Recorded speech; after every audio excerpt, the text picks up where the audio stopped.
ദാസേട്ടൻ തന്നെ പറഞ്ഞു, മോനെ നീ പാടി പഠിച്ചാൽ മതി, നമ്മുടെ ശബ്ദത്തിന് മാച്ചാണ് എന്ന് പറഞ്ഞിട്ട് ഇത് ആദ്യത്തെ ദിവസം അത് പാടിയില്ല, പാട്ട് പാടി, ഇത് പിന്നീട് വന്ന് പാടാമെന്ന് പറഞ്ഞിട്ട് ദാസേട്ടൻ ഈ വരികളൊക്കെ എഴുതിയിട്ട് കൊണ്ടുപോയി. അന്ന് ദാസേട്ടൻ കുറച്ച് ശ്രമിച്ചിട്ട് പറ്റുന്നില്ല, ഭയങ്കര ടങ് ട്വിസ്റ്റാണ് അത്. വരികൾ മുമ്പിൽ ഇപ്പം തന്നെ നമ്മൾ ഒറ്റയടിക്ക് പാടാൻ പറ്റില്ല, കുറേ പ്രാക്ടീസ് ചെയ്താലേ പറ്റുള്ളൂ.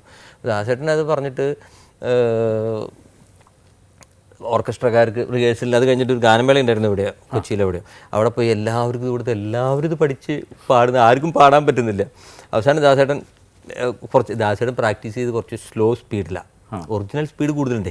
ഇത് വെറുതെ വരി വെച്ച് പാടുമ്പോൾ നമുക്ക് ടെമ്പോ ഇല്ലല്ലോ, നമുക്ക് സ്ലോയിൽ നമ്മുടെ സൗകര്യത്തിന് പാടാൻ പറ്റും, അങ്ങനെ മീറ്റർ ഇല്ലല്ലോ. അങ്ങനെ ദാസേട്ടൻ അത് പാടുന്നുണ്ട്, പക്ഷേ അത് ഓൾമോസ്റ്റ് 50% ടെമ്പോയിൽ ദാസേട്ടൻ പാടുന്നത് ക്ലിയറാണ്. അങ്ങനെ അവസാനം ദാസേട്ടൻ വന്നിട്ട് അത് ശരി എടുക്കാമെന്ന് പറഞ്ഞു, ടെമ്പോട്ട് അപ്പോൾ ഇവിടെ ഒരു ലൈൻ പോകുന്നില്ല. അപ്പോൾ അതിൻ്റെ ഒരു കാരണം എന്താണെന്ന് വെച്ച് കഴിഞ്ഞാൽ, അത് എനിക്കറിയാം, ദാസേട്ടനും അറിയാവുന്ന കാര്യമാണ്. ദാസേട്ടൻ ഒരു വാക്ക് പറയുമ്പോൾ അതിന് പൂർണ്ണമായിട്ടുള്ള ഉച്ചാരണം ഉണ്ടാവും, അല്ലെങ്കിൽ പറയാൻ പറ്റില്ല. അതുപോലെ ഒരു ഗമ എടുക്കുമ്പോൾ അത് ഈ നോട്ടിൽ നിന്ന് ആ നോട്ടിൽ എത്തണം. ഇപ്പം എനിക്കൊക്കെ എന്ന് വെച്ച് കഴിഞ്ഞാൽ മിഴുങ്ങാം, അതായത് പകുതി എത്തിയാലും ഒരു അഡ്ജസ്റ്റ്മെൻറ്റിൽ അങ്ങനെ പോകും. അപ്പോൾ എന്ത് വേണമെങ്കിൽ ഏത് സമയത്തും എന്നൊക്കെ പറഞ്ഞിട്ട് എന്ത് വേണമെങ്കിൽ ആക്കാം.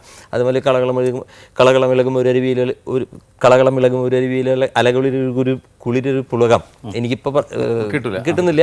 അപ്പോൾ അത് ഞാൻ ട്രാക്ക് പാടി വെച്ചിട്ടുണ്ടായിരുന്നു. അവസാനം ദാസേട്ടൻ പറഞ്ഞു, ഔസപ്പിച്ചാ നമ്മുടെ ശബ്ദത്തിന് സിമിലാരിറ്റി ഉണ്ട്, എവിടെ കിടക്കും ശബ്ദം, അതിൽ നിന്ന് രക്ഷപ്പെടാൻ വേണ്ടി നമ്മുടെ ശബ്ദത്തിന് സിമിലാരിറ്റി ഉണ്ട്, അതുകൊണ്ട് ഔസേപ്പച്ചൻ്റെ ശബ്ദത്തിൽ കിടന്നാൽ മതി, ഒരു കുഴപ്പമില്ല എന്ന് പറഞ്ഞിട്ട് ദാസേട്ടൻ പോയി. പിന്നീട് ദാസേട്ടൻ അത് പാടുന്നുണ്ടോയെന്ന് എനിക്ക് അറിഞ്ഞൂടാ, പാടിയോന്ന് എനിക്ക് അറിഞ്ഞൂടാ. ഗാനമേളയ്ക്ക് റെക്കോർഡിൽ എൻ്റെ ശബ്ദം തന്നെയാണ് ഉപയോഗിച്ചിരിക്കുന്നത്. ഇപ്പോഴും ഞാനൊരു കാര്യം പറയാം, അപ്പോൾ അതിലെ എല്ലാ പാട്ടുകളും നമ്മൾ അന്നത് കഴിഞ്ഞു, ആ ഒരു കാലഘട്ടത്തിൽ അതൊക്കെ എല്ലാവർക്കും ഇഷ്ടപ്പെട്ടു, പിന്നെ മറന്നുപോയി. ഇപ്പോൾ എനിക്കൊരുപാട് നമ്മളിഷ്ടപ്പെടുന്ന ചെറുപ്പക്കാർ, അതായത് 25 താഴെ, 25 മേലെയല്ല, 25 വയസ്സിന് താഴെയുള്ള ഒരുപാട് ചെറുപ്പക്കാർ വിളിച്ചിട്ട്, അപ്പം ഞാനതൊക്കെ മറന്നുപോയി, ഇതിൻ്റെ ട്യൂൺ പോലും മറന്നുപോയി, ലിറിക്സും മറന്നുപോയി. ഏത് ഉണ്ണികളെ കഥ പറയുന്ന എല്ലാവർക്കും അറിയാം, അത് എപ്പോഴും വരുന്നതാണ്. ഈ പാട്ടുകൾ പുഞ്ചിരിയുടെ ഇത്, പൂവിളികൾ, പിന്നെ വാഴപ്പൂങ്കിളികൾ, ഇതൊക്കെ ഞാൻ മറന്നു. പക്ഷേ ഈ പാട്ടൊക്കെ അവർ ഭയങ്കരമായിട്ട് ഇന്നത്തെ ഒരു പുതിയ തലമുറയുടെ ആൾക്കാരാണ്. പക്ഷേ അവർ ഈ പാട്ടുകളൊക്കെ ഭയങ്കരമായിട്ട് മനസ്സിൽ കയറ്റിയിട്ട്, സാർ ആ പാട്ടുമായിട്ടൊരു പാട്ട് ചെയ്യും, ഈ പാട്ടുമായിട്ടൊരു പാട്ട് ചെയ്യുന്നു ഇപ്പം റിക്വസ്റ്റ് ചെയ്യുന്നുണ്ട് എൻ്റെ അടുത്ത് ലേറ്റസ്റ്റായിട്ട്. അത് ഈ വാഴപ്പൂങ്കിളികൾ എന്ന് പറഞ്ഞ പാട്ട്. വാഴപ്പൂങ്കിളികൾ ഒരു പിടിഞ്ഞാറുകൊണ്ട് ചെറുകൂടുകൾ മെടയുമോലപ്പീലിയിലാകെ നനുനനെ. വാഴപ്പൂങ്കിളികൾ ഒരു പിടിനാരുകൊണ്ട് ചെറുകൂടുകൾ മെനയുമോലപ്പീലിയിലാകെ നനുനനെ. വാഴപ്പൂങ്കിളികൾ ഓരോരോ തരതീ താരരാ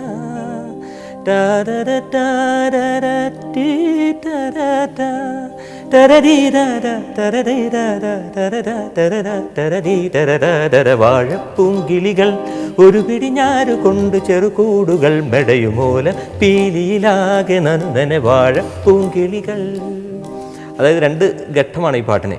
ഫസ്റ്റ് സ്പീഡായിട്ട് നമ്മൾക്ക് ഈ ഓല, കമലിൻ്റെ ഡിസ്ക്രിപ്ഷനാണ് ഇത് ഇങ്ങനെ ഉണ്ടാകുന്നത്, ഇങ്ങനെ ഓല കൊണ്ട് മെടയുന്ന മാതിരി ഇവരുടെ ഹൗസ് മേക്കിങ്ങിനെ കുറിച്ചിട്ടാണ് ഇത് പറയുന്നത്. അപ്പോൾ അത് ഒരു കൊച്ചുകുട്ടികളാണ്, ഒരു കിളികളെ പോലെ എന്നുള്ളത് ഇമാജിനേഷൻ ബിച്ചുവേട്ടൻ എഴുതിയിരിക്കുകയാണ്. അപ്പോൾ അതിങ്ങനെ ചെയ്തിട്ട് പിന്നെ അവരുടെ റിലേഷൻഷിപ്പാണ്, അതിനാണ് രണ്ടാം പക്ഷേ രണ്ട് കാലത്തിലാണ്. ഒന്ന് 2ാം കാലമാണെങ്കിൽ മറ്റോ 1ാം കാലം, അല്ലെങ്കിൽ ഒന്ന് 4ാം കാലമാണെങ്കിൽ മറ്റേത് 2ാം കാലത്തിലാണ് കിടക്കുന്നത്. പക്ഷേ ഇത് ഇങ്ങനെ ഇത്ര വ്യത്യാസം വരുമ്പോൾ എനിക്കൊരു ഡൗട്ട് ഉണ്ടായിരുന്നത് എങ്ങനെ പോകുമെന്നുള്ളൂ. പക്ഷേ അത് അതിമനോഹരമായിട്ട് വർക്കൗട്ടായി അല്ലേ. അതുകൊണ്ടാണ് ഇത്രയും കാലം കഴിഞ്ഞിട്ടും ഇപ്പോഴും ഈ ചെറുപ്പക്കാരായ കുട്ടികൾ അത് ഓർത്ത് നിൽക്കുകയും വീണ്ടും അതുപോലത്തെ പാട്ട് ചെയ്യണമെന്ന് പറയും. അത് മെലഡിക്ക് എന്നും ഉണ്ടല്ലേ, ആ ഒരു ലോങ് ലാസ്റ്റിംഗ് എന്നും ഉണ്ടാവും. പിന്നെ നമ്മളെപ്പോഴും ശ്രദ്ധിക്കേണ്ടത്, എത്ര ഫാസ്റ്റ് പാട്ടായാലും എത്ര അടിപൊളിയായാലും അതിൻ്റെ അകത്ത് മെലഡിയുടെ അംശമില്ലെങ്കിൽ അതിന് ലൈഫില്ല.